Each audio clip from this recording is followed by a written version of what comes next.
I would love that. He knew that I was getting ready to go live. But welcome everyone to my YouTube video. I want to first start off by just saying thanks for joining my live. I wanted to come on this gloomy and rainy Tuesday afternoon from the beautiful city of Buckhead here in Atlanta, Georgia. And I just wanted to come on to talk about our skin because there's a lot of things that I'm noticing and realizing that I really didn't know before. So thought that I'd come on and we're going to talk about it today. So the first thing I want to talk about is, I am the creator and the founder of My Water Beauty Solution, which post treats the tap water. Now, I know already a lot of us are not thinking about what the tap water might be doing or not doing, but that's what I'm here for, is to provide us with some holistics. And anytime we holistically look at anything, that means that we're looking at the whole.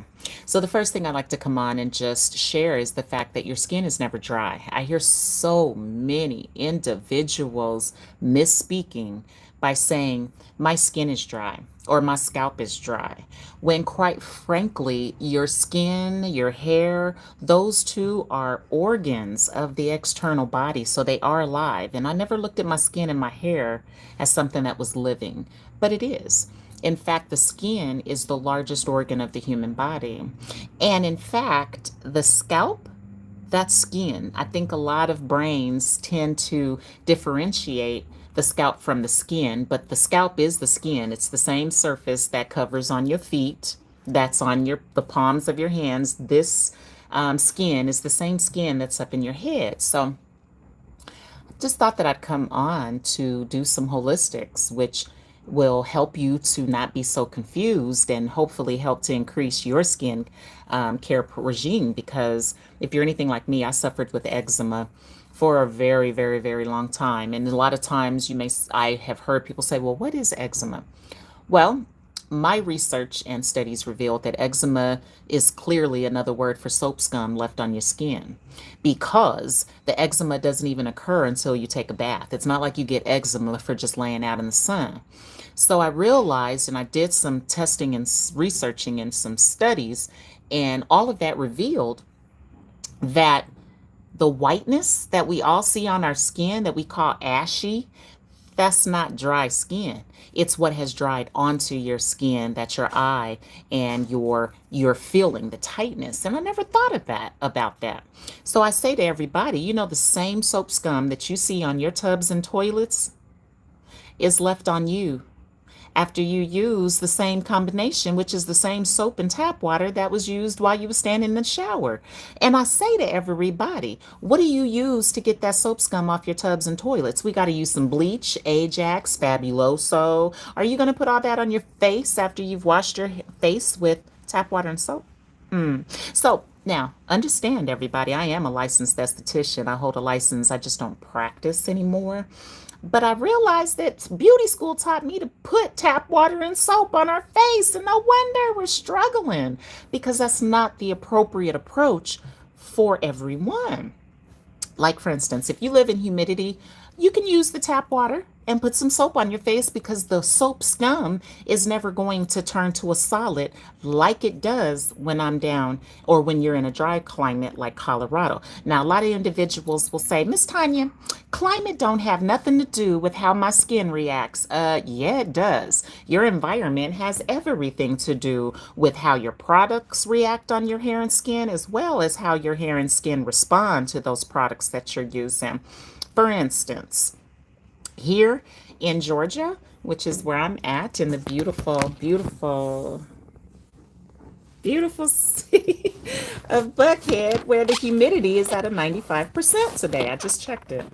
That tells me there's a lot of moisture, there's a lot of precip in the air. So when the humidity is this high, nothing has the ability to solidify. Now, I know that this may be a little confusing if you have zero chemistry knowledge, but this is what I'm here for, is to help us learn and gain this knowledge that I already know places like beauty school is not teaching on. Nobody talked about humidity and the differences of knowing your climate when you get ready to run your businesses, right?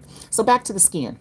Ashiness means you've got something on your skin. And you see, to call it ashy, meaning the skin, that's a marketing myth and a marketing ploy to brainwash you, to get you to think that you need to put something on your skin. And that's actually backwards and improper practice if you see whiteness on your skin. I tell everybody, your skin is not dry until after the day you die. How so? Because every living human has a sebaceous gland. That means you're excreting oil. Every living human does this, whether you like it or not, and you have no control over this excretion. So once I learned and read about that fact, it was like, wow. So if we're excreting an oil, I wonder why we add so many oils. But nonetheless, it's impossible for your skin to be dry. And I tell everyone, we all know what dry skin looks like. It's dark, right? It gets hard. That's dead skin. Because I tell everyone, your skin really can't get dry, not while you're living. So your skin can either be alive or you have what's called dead skin. But to call it dry skin, you're misspeaking. And as long as we misspeak, you're going to keep making mistakes and you're never going to get to the solution. So I want y'all to stop calling your skin dry. Your skin and hair is not dry until after the day you die. Okay, so I want y'all to make sure you subscribe, like, and share if you've already learned something new, because that's what I'm all about, bridging the gap of confusion for those that care. And I know everybody don't care about their hair, skin, and nails. I already know this, but I do know that there is a ton of individuals that are interested in having their best skin, being able to not have to put concealer under their eyes and not have to wear so much foundation in order to have a smooth complexion. My holistic approach will give you just that, as long as you're post-treating the tap water with my water beauty solution. And let me tell you why you want to post-treat the tap water. If you're anything like me, you think your tap water is clean, don't you? Ooh, ooh, but it's not. Absolutely. Maddie, my lives are for everyone, because you too have soap scum on your skin and your hair, and you have nothing, unless you've already ordered my amazing product, you have nothing to remove that soap scum after you've rinsed your favorite soap off your skin. Your city tap water ain't as safe as you think it is. Now, I do know for a fact that the EPA has a responsibility to treat the public drinking water in order to make it safe to consume. That doesn't mean that it's rinsing all the soap off your body. It just means that it's safe to consume. Never thought this far into what I'm doing. We're talking about the effects of tap water on your skin and how it leaves soap scum on you too. I don't know if you have to clean your tub and toilet, because I do know people live in different arenas and different environments that may not possess heavy and hard tap water. So therefore, you may not see stains in your toilets and tubs. But if you're seeing stains in your toilets and your tubs, and you have to use bleach and Ajax and those carcinogenic chemicals to clean your tubs and toilets, you're in trouble. You got soap scum on you too. And you need my water beauty solution in order to post-treat what the tap water has left on you, right? Oh, you are. You are in a good environment. Now, the difference I've learned is with the international. Well, welcome, Scotland. I'm not afraid to admit my truth, and I've never visited Scotland, so I have yet to analyze the water there. But I have visited quite a few different cities within the United States. And I have found that, whoa, all the tap water in the United States is getting so much worse over time. Now, 25 years ago, we could honestly say the tap water was mild, right? Wasn't all these toilets and people living in the world back then. We didn't have all these apartments and stuff running into the public drinking system. So the tap water was awfully what I call mild back in the day. But now, the tap water, my people, is the leading cause of your hair loss. It's the leading cause of the dry or the whiteness, excuse me, the whiteness of your skin. It's also the leading cause of your the brittle feeling on your hair. And I bet you nobody ever thought.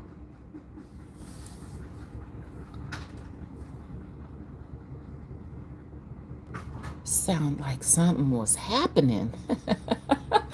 Oh my goodness. So back to what I was saying. Bet you all never stop to think what the tap water is not doing anymore for your skin. So I have a holistic approach, which is an alternative solution, which is using my water beauty solution. My water beauty solution is a universal solvent that removes things like rust. People wonder, why does my skin itch so much after I get out the tap water? Some of you may say that or have found that. That's the rust in the hot water that's drying and attaching onto your skin that's causing you to itch. And the reason I know that, you see, I've owned three houses in my time, not one, but three. And in one of those homes, I had to replace the hot water tank. Okay. Cost me about $3,000, but it's a, I think of it like a big old can, if you will, that holds about 40 gallons of water within it. That's where your hot water comes from. Your hot water doesn't come straight up from the ground like your cold water source does. That's a different source of water. But that hot water that everyone loves, that swears feels so good, that is the most dangerous, most contaminated water option that you have coming into your home or business.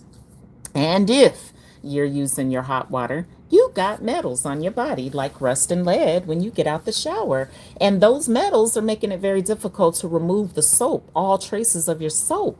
So you get out the shower and you still got a whole bunch of stuff on you. Now, if you're living in a dry climate like Colorado, Utah, Arizona, Nevada, New Mexico, or even California, that soap scum is drying and then it's starting to itch. I watched something about Flint water and I felt horrible that the government will let that happen. Listen, I don't know why they're picking on Flint because there's some other cities that's got horrible tap water, like the city of Commerce City in Colorado, in Colorado, Commerce City. Listen, Arizona, forget Flint. Arizona got worse tap water than Colorado. They got over 450 TDSs detected in their tap water coming into their dwelling units. I don't know how many TDSs Flint has coming out their pipes because I've never visited there, but we got a problem in Arizona, so we should stop picking on Flint and start looking at more cities that are now possessing hard tap water because it ain't just Flint, Michigan. It's Arizona, it's Denver, Colorado, it's Pueblo, Colorado. I've been there. Who else got hard tap water? Um, no, Dallas. Went to Dallas, Texas. They got hard tap water. Um, and multiple other cities. So I'm sure a lot of individuals like, I don't have time to care about my skin. I get it. I care about my skin, and I don't want soap scum left on my body after getting out the shower. I'm different. So I just thought that I would come on to share this crucial knowledge that my research has proven that your skin is not dry. So stop saying that because you're confusing others that are listening to you, especially our kids and our youth, and you're brainwashing them too to think that their skin is dry. Skin's not dry until after the day you die. That's when you have dry skin. You're living. And as long as you're living, your sebaceous gland is excreting, which is preventing you from really getting dry. Listen, if nobody had a sebaceous gland, we would look crazy as heck and everybody would be sitting in a hospital with open wounds and cracked skin and bleeding all over the place. But that's not the case. So your skin is not dry. So, just thought that I would come on and just share this crucial knowledge and research that has been revealed to me that has helped me confuse or close my confusion because I used to put a bunch of lotion on my skin and I used to wonder why that didn't work. Number one, there's a bunch of in lotion, and we all know alcohol is drying. So why would we use something that has a drying ingredient in it, right? And then number two, I thought lotion was healthy for my skin when in fact it's tearing people's skin up left and right. There's one product I've researched that actually is discoloring individual, especially melanin tones. That's some strong lotion. So I thought that I would just get on and just share this important, crucial information about your holistic approach for skin. And remember, your skin is not dry until after the day you die. And if you're like me and you care about your skin and the overall health of your skin and you would like to avoid being ashy, make sure you visit my amazing holistic website found at www.mywaterbeautysolution.com. Click on shop and get your skin a bottle so you can post-treat your public contaminated tap water that you shouldn't be drinking and cooking with, and you surely should not be allowing to dry into your skin. This is Miss Tanya coming to you live from Atlanta, Georgia. Just hoping that I helped you to bridge the gap of confusion and help you to understand that your skin is not dry until after the day you die. All right, y'all. Thanks for watching. Make sure you subscribe and catch me next time live.